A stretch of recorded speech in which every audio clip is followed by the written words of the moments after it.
Let the world hear his word. என் பிதாவின் வீட்டில் அநேக வாசஸ்தலங்கள் உண்டு. அப்படி இல்லாதிருந்தால் நான் உங்களுக்கு சொல்லியிருப்பேன், ஒரு ஸ்தலத்தை உங்களுக்காக ஆயத்தம் பண்ண போகிறேன். யோவான் 14:2. சில வருடங்களுக்கு முன்பு புகழ்பெற்ற தொழில்துறை வல்லுநர் ஒருவர் டாக்டர் நார்மன் வின்சென்ட் பீலே என்பவரிடம் தன்னை சந்திக்க வரும்படி கூறினார். அவருடைய மனைவி சமீபத்தில் மரித்து போனதால் அவர் மிகுந்த வேதனையில் இருந்தார். அவர் டாக்டர் நார்மனிடம், நான் என் மனைவியை மீண்டும் சந்திப்பேன் என்பதற்கு ஏதாவது நம்பிக்கை இருக்கிறதா என்று கேட்டார். நாம் இறந்த பிறகு மறு உலக வாழ்வு இருக்கிறது என்று நீங்கள் நம்புகிறீர்களா என்று கேட்டார். அதற்கு டாக்டர் நார்மன், ஆம், நான் அதை முழுவதும் நம்புகிறேன். வேதத்திலே அதை குறித்து வாக்குத்தத்தம் இருக்கிறது. சரித்திரத்திலும் அநேகர் இந்த பரலோக வாழ்க்கையின் மேல் நம்பிக்கை வைத்திருந்தனர். இயேசு கிறிஸ்து உயிர்த்தெழுந்து பரலோகம் சென்று நமக்கெல்லாம் அழகிய வாசஸ்தலத்தை உண்டு பண்ணுகிறார் என்று நான் ஆணித்தரமாய் நம்புகிறேன் என்றார். இதை கேட்ட அந்த தொழில்துறை வல்லுநர், இதற்கு அறிவியல் பூர்வமான ஆதாரம் ஏதாவது இருக்கிறதா என்று கேட்டார். அதற்கு டாக்டர் நார்மன், ஆம் இருக்கிறது, நான் அதை கூறுகிறேன் கேளுங்கள் என்று தான் ஒருமுறை தாமஸ் ஆல்வா எடிசன் இறந்த பின்பு அவர் மனைவியை சந்தித்த போது நடந்த உரையாடலை பற்றி கூறினார்.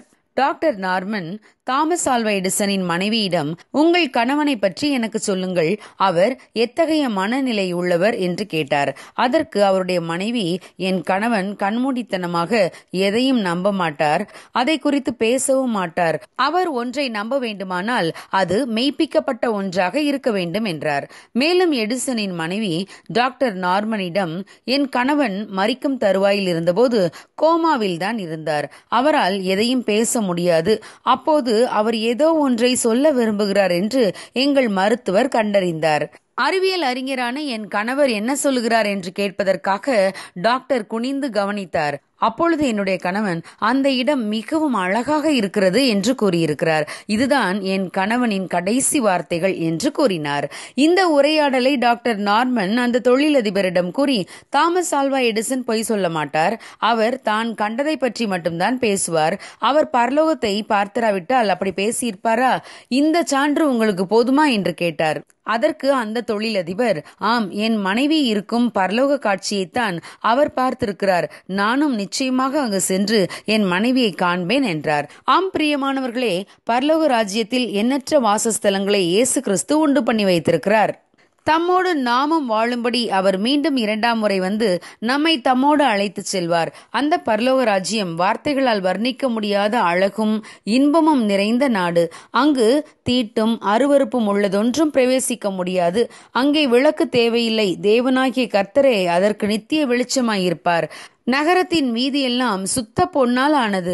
ஆட்டுக்குட்டியானவரின் இரத்தத்தினால் தங்கள் வஸ்திரங்களை தோய்த்து வெளுத்தவர்கள் அங்கே காணப்படுவார்கள் என்று பரலோக ராஜ்யத்தை குறித்தவைகளை நாம் வெளிப்படுத்தின விசேஷத்திலே வாசிக்கிறோம். ஆம் பிரியமானவர்களே, நாமும் அந்த அழகான பரலோக ராஜ்யத்தில் பிரவேசிக்க வேண்டுமானால் இயேசு கிறிஸ்து காண்பித்த பாதையில் நாமும் நடக்க வேண்டும். அப்பொழுது இயேசு மீண்டும் இவ்வுலகத்தில் வரும்போது தம்முடையவர்களாய் வாழ்ந்தவர்களை தம்மோடு அழைத்து செல்வார். ஆகவே அவரை சந்திக்க ஆயத்தப்படுவோம்.